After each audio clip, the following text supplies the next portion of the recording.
Hello friends, today we are going to study the next topic, that is the chemical reactions and the equations. Students, in this topic we will see the various points. The first point is the chemical reactions, then rules for writing the chemical reactions, then balancing the chemical equation and the types of chemical equations. These are the various points we are going to study in this topic. Students, we have learned about the various points that regarding to this topic, that we have to recall them. What are the types of the molecules of elements and the compounds? That is, the types of molecules of elements, they are monoatomic, diatomic, triatomic, tetraatomic, and so on. That is up to the polyatomic. For example, buckyball, it is the molecule of polyatoms of the carbon. Then the next, that is the what is meant by the valency of the elements. What is the valency? That we have studied in the last topic. The valency is the combining capacity of the element. It means that the combining capacity of element means for obtaining its octet. How many form? The next question, that is what is the requirement for the writing the molecular formula of different compounds? We have to know the valency of that atom or group of atom to write the molecular formulae of the different compounds. Then how are the molecular formulae of compound written? The molecular formulae of compound, they get written with the help of their symbols and the valencies of that elements which are present in that compound. Then next, that is the chemical reaction which we are going to study. That is, what is, before that we have to know physical change and the chemical change. What is the physical change? The physical change in which no new substance is formed, there is no breaking or formation of the new bonds in the change. That change is a reversible change. It is a temporary change. Such changes that we call the physical changes. The chemical changes that are formed in which if there is a new substance with a new properties are formed, the breakdown of the bonds and formation of the new bonds, and wherein new substances which are formed which have the new chemical properties or different chemical properties from the pre-existing one. These chemical changes, these are the irreversible. These chemical changes, these are the permanent changes. Irreversible means with a physical parameter, with change in the temperature, change in the pressure, we cannot obtain the pre-existing substances from this physical change in physical parameters. These are the chemical changes. Here are some phenomena and we have to identify, is it physical change or the chemical change. The first one, that is formation of ice into water, that is the physical change, because there is no new substance is formed. The ice and water, these are the same substances, but there is only change in the physical state of the matter. The cooking of food is a chemical change due to the heat obtained in a cooking. There is change in the chemical formula or the chemical change, that is we call the chemical change. Then ripening of food, it is also chemical change. Milk turned into the curd, it is also chemical change. Then evaporation of water is a physical change, because here is no new substance is formed, that is liquid water changes into the gaseous water, gaseous state. The digestion of food in the stomach is a chemical change. Size reduction of the naphtha balls exposed to air, it is also a physical change. Then staining of Shabad or the Kadapa tile by the lemon juice, it is also chemical change. Breaking of glass object on falling from the height, it is a physical change, because here no new substance is formed in this change. Then the chemical changes, that are the changes in which new substances are formed with a new properties from the pre-existing ones. The formed substances are different, have different properties from which substances they are obtained or they are derived. A chemical change is a process in which some substances undergo bond breaking and are transferred into the new substances by formation of the new bond. Such changes, such reactions, that we call the chemical reactions. That is, a chemical reaction is a process in which new substances they are formed from the pre-existing ones by breaking of bonds and transferred into the new substances. These reactions that we call the chemical reactions. Then what are the chemical equations or how they are written, we will see here. That is, the equation, the chemical reaction written in a condensed form, that we call the chemical equations. The chemical equations, when we written in the form of words, that equation that we call the word equation, and here it is the word equation. The aqueous solution of copper sulfate plus zinc dust aqueous solution of zinc, it gives the zinc sulphate and copper. त्यापासून आपल्याला zinc sulphate आणि copper मिळतं. It is the chemical equation. It is written in the word.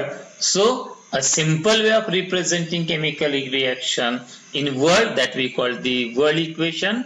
And when we write that word equation in a condensed form by using the chemical formulae, that we call the chemical equation in a short form. That is the CuSO4, that is the copper sulfate plus zinc. It gives rise zinc sulfate and copper. The representation of this chemical reaction in a condensed form using the chemical formulae is called as a chemical equation. What is the chemical equation? That is the representation of the chemical reaction in a condensed form using the molecular formulae, that we call the chemical equation. In the above equation, copper sulfate and zinc that get converted into the zinc sulfate and the copper. Here, that is copper sulfate and zinc, these are the reactants in which the chemical change takes place, and zinc sulfate and copper, these are the products which are formed after the chemical reaction. That is, the reactants are the substances which go under the chemical change, and the products are the substances which are formed after the chemical change.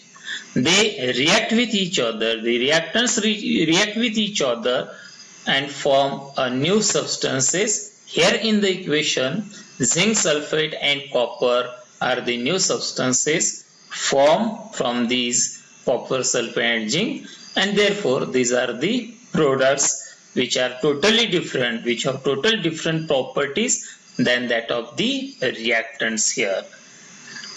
The ionic bond of the copper sulfate breaks and the ionic bond in the product, that is zinc sulfate, is formed during this reaction. Means here is a breaking of bond and formation of new bond is takes place. So it is a chemical reaction. So then what are the steps which are included in writing the chemical equation? That is the first step. In a chemical equation, reactants they are written on the left side of the reaction, whereas products they are written on the right side of the reaction. Here A is the reactant and B is the product.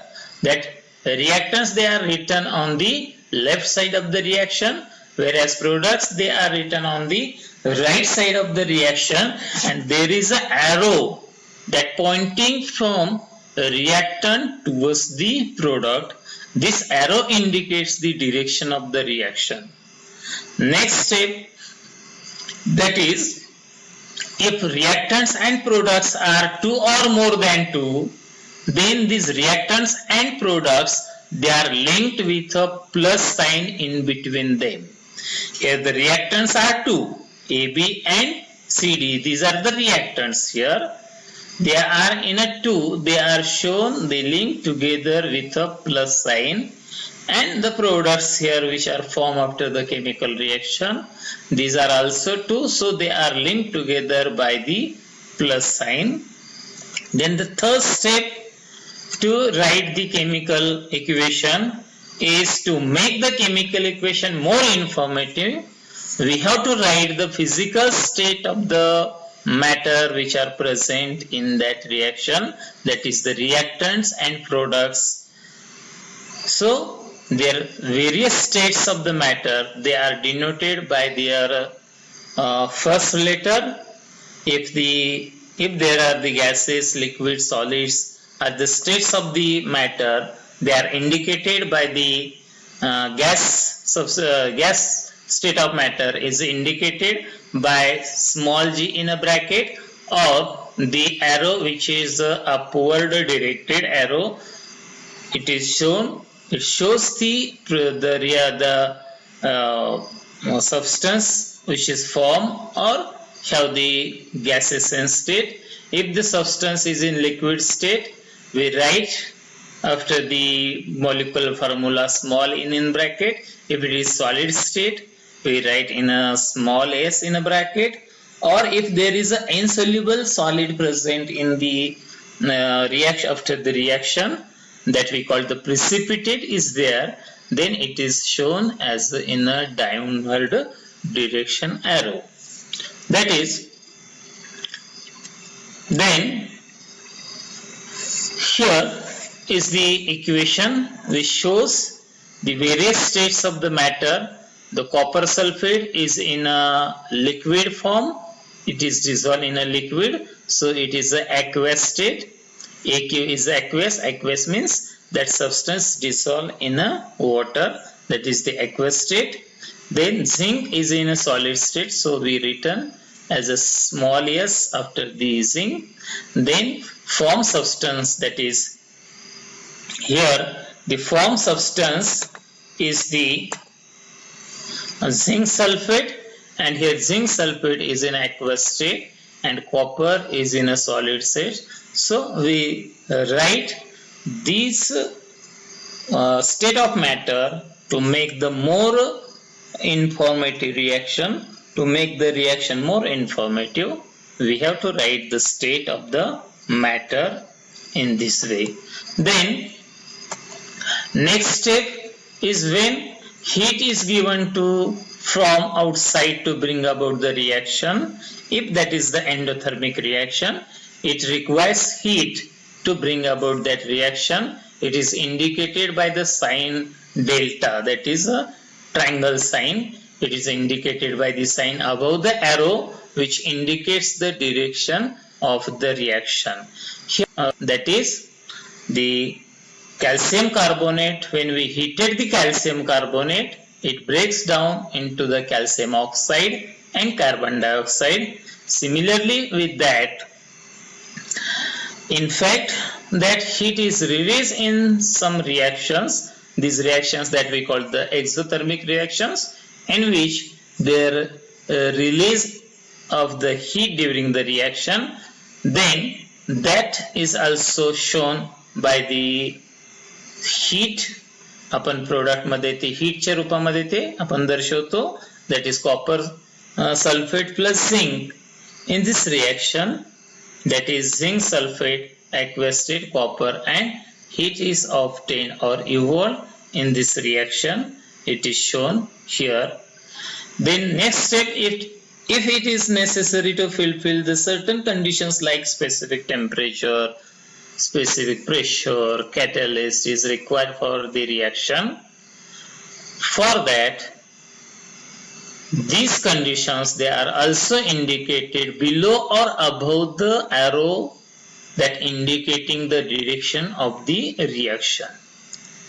It is necessary to fulfill certain conditions like a specific temperature, pressure, catalyst to bring about some reactions. For example, formation of the vanaspati ghee from the vanaspati oil, it requires specific temperature. Here that is 600 degrees Celsius temperature is required, and there is a catalyst also required. Nickel catalyst is here. Catalyst, these are the substances which doesn't take part in a chemical reaction, but due to the presence of that catalyst, there is a change in the rate of reaction. So these specific temperature, pressure, catalyst, they are shown below or above the arrow which is directed from, that is, reactants towards the products. And the last step, that is in writing the chemical equation, specific information or names of the reactants or products, they are written below their formulae. Here in this reaction, copper and nitric acid reaction, the nitric acid is a concentrated one. Here in the same reaction, copper and the nitric acid reaction, here the nitric acid in a diluted form. So special information or names of the reactants and products, they are also written below their molecular formulae. So students, next point, that is balancing the chemical equation, we will see in the next video.